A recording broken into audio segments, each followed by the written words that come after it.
Mr. Prime Minister, Mr. Defense Minister, General, allow me to introduce myself. My name is François Rousseau. I'm in charge of an informal research group, which does not appear in your organization charts. Our president, to whom I personally and exclusively refer, thought it useful, if not necessary, that I clarify for you a certain number of issues. You think that as initiates you're better informed than most people. Allow me to doubt it. At this very moment, things are taking place. They are somehow serious enough for the informations and documents that I kept for you be revealed to you now. In a word, a manipulative operation unparalleled to this day on a planetary scale is being implemented and will be the final subject of my talk. As regards our era, everything in reality started just before World War II. Hitler had broken certain taboos, such as taking recourse to occultism and secret societies. The Ahnenerbe, a Nazi organization assigned with, among other things, archaeological and anthropological research, found this during an expedition to Afghanistan. This flying object is called Vimana, or Astra, by the Hindus. Moreover, during exploration of the subsoil by the Russians and Chinese in 1927, traces of a very ancient nuclear explosion were detected. Certain sedimentary layers had been atomically vitrified 50,000 years ago. The very same phenomenon can be observed around today's nuclear test sites. One must understand that Hitler, thanks to these discoveries, which he took highly seriously, was going to open a Pandora's box which no government, whether friend or enemy, wished to close afterward. Behind tragic history, which we all know, lies a theory based on the existence of 4 moons associated with the 4 geological cycle. According to Hans Erbiger, founder of the world ice theory, the Earth had undergone 4 semi-global extinctions of life due to the fall of one of these moons. Effectively, as one goes along, the satellite moved closer, gravity changed and triggered some deep mutation of the genetic standard, thereby creating a race of highly intelligent giants measuring approximately between 10 to 13 feet tall. Several tens of thousands years later, the moon crashed, the impact causing a serious rise in sea levels and a nuclear-like global winter. This race of giants was to disappear due to a terrestrial gravity which had grown too powerful and incapacitating for their unusual size. Hitler was initiated to these doctrines, and contacts with Tibet in particular were frequent. The Nazis sought contact with the survivors of ancient civilizations, holders of ancient technologies like the previously described Vimanas. One of these civilizations spread out over the entire planet more than 600 pyramids made of stone, earth, and even iron. These pyramids are almost all pointed in the same direction, all have the same proportion as number pi, and all situated in magnetotelluric nodes. The oldest are in Asia. 2 of them are submerged, one south of Japan at Okinawa, another south of Cuba. These 2 were built about 12,000 years ago. I began by this more archaeological reminder for this reason. Our civilization is the 4th of the cycle which I described previously. Yes, I know that might well hurt our pride. We're neither the first nor the last. One must understand that the study and understanding of several recovered prototypes were the absolute priority to ensure Nazis' domination over the skies. The Allies, in parallel, focused on mastering atom and creating the first nuclear bombs.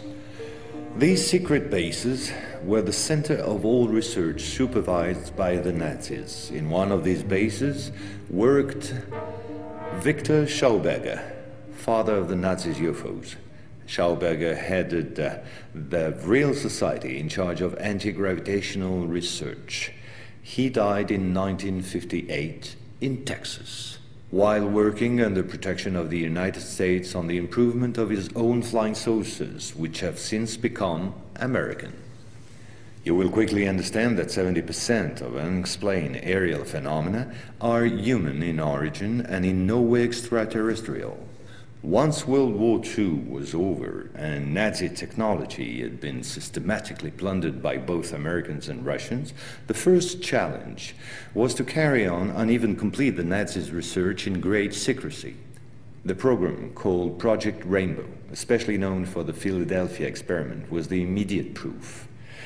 Mathematician von Neumann, who collaborated with Albert Einstein and Nikola Tesla on behalf of the Navy, succeeded in accidentally teleporting a Cannon-class destroyer escort, the USS Eldridge. These photos, supplied by Morris K. Jessup before his suspicious death, are rare testimonies for this unique experiment. In the same time, the first Indo-Aryan technology prototype trials did not go by unnoticed. The military had come up with a more efficient parade than secrecy. At about the same period, Kenneth Arnold, US Air Force pilot and CIA agent, launched the greatest operation in manipulation ever concerning the existence of UFOs. Making people believe they didn't exist was not the right solution and clearly insufficient. Discrediting enemies and frightening the population by systematic misinformation proved far more efficient. UFOs and parahuman belong henceforth to the movies, television, and collective paranoia, and not to the realm of scientists, as it should have been the case. In May 1947, the American Secret Services discovered the existence of an ancient terrestrial UFO secretly recovered by the Russians, which had crashed into the Altai Mountains along their border with Mongolia. Tension between the two blocs immediately rose a serious notch. The discovery was spectacular, and so not to lose face, the Pentagon, in tandem with the CIA, decided to tell lies and imagine a huge bluff to convince both the Russians and the world at large that they too recovered an UFO in Roswell in July 1947. Of course, it wasn't true, but the bluff worked all the same. In February 1949, just after the so-called Roswell incident, an UFO was photographed and filmed in Antarctica. It was the first photo of this type of a cigar-shaped object. Other appearances were then to follow in one another by cyclic waves. At the same moment, the Apollo program, headed by Werner von Braun, was in full swing, and Dr. Braun in no way favorably welcomed the demand for paranormal experiments, which nevertheless took place during certain Apollo missions. This is the last known experiment on psychic and telepathic amplification, as well as detection of psytron particles emitted by the yogi towards the Apollo capsule. But these tests were all eclipsed by the systematic appearance of unidentified objects around orbital flights and the discovery of traces of civilization on the moon.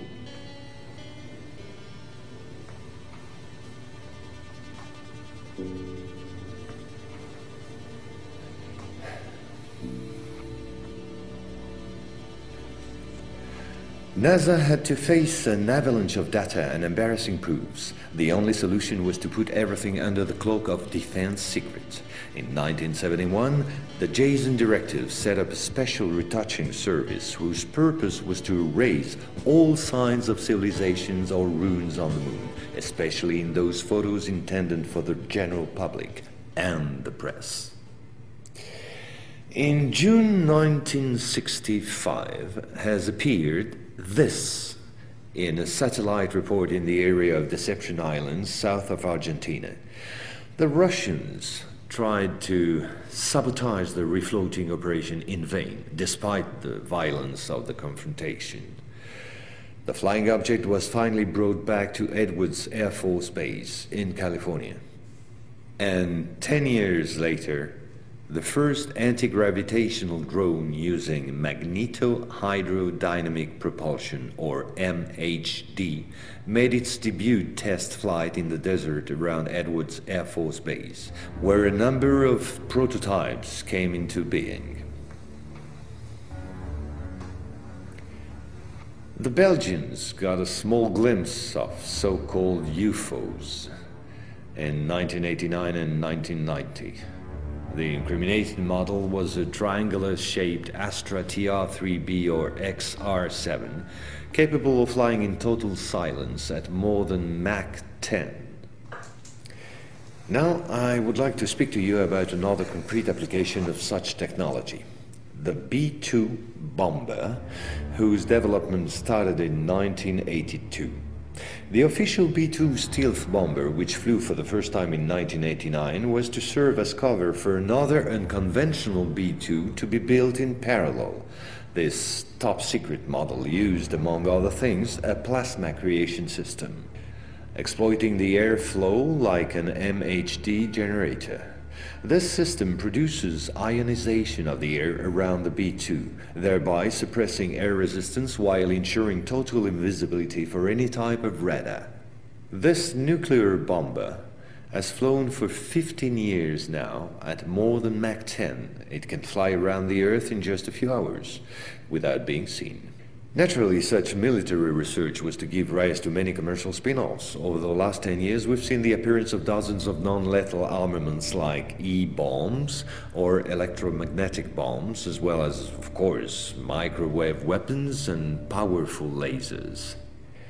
The US Department of Defense, through the multinational Raytheon, decided to invest a gigantic amount of money in an experimental program called HAARP, or High Frequency Activate Auroral Research Program. And it was quite a program. Officially, the base in Alaska studies the ionosphere. In truth, the real possibilities of the installation are enormous. Climate manipulations,